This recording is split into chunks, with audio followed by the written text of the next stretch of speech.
పాత విశ్వాసం ప్రకారం ఈ రాత్రి నాగశక్తి శాంతంగా ఉంటుంది.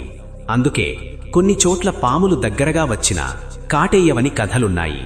కాని భయంతో హాని చేస్తే ఫలితం భయంకరమట. Fact number 21. ఇది చాలా డేంజరస్ విషయం. ఈ రాత్రి శ్మశానంలో ఎవరి పేరైనా గట్టిగా పిలిస్తే ఆ పేరు ఉన్న ఆత్మ స్పందించవచ్చు అని నమ్మకం. అందుకే మౌనం పాటిస్తారు. Fact number 22. కొంతమంది చెబుతారు, దీపం వెలుతురులో మన నీడ మనకంటే ఆలస్యంగా కదిలినట్టు అనిపిస్తుందట.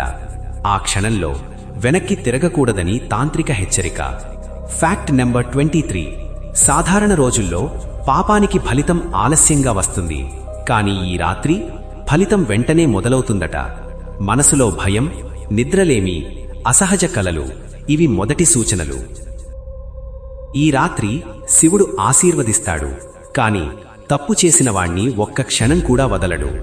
ఈ టాపిక్ నచ్చినట్లయితే ఓం నమఃశివాయ అని కామెంట్ చేయండి. వీడియో నచ్చితే లైక్ చేయండి, మీ ఫ్రెండ్స్తో షేర్ చేయండి. ఇంకా ఇలాంటి మంచి వీడియోల కోసం మా ఛానల్ని సబ్స్క్రైబ్ అవ్వండి.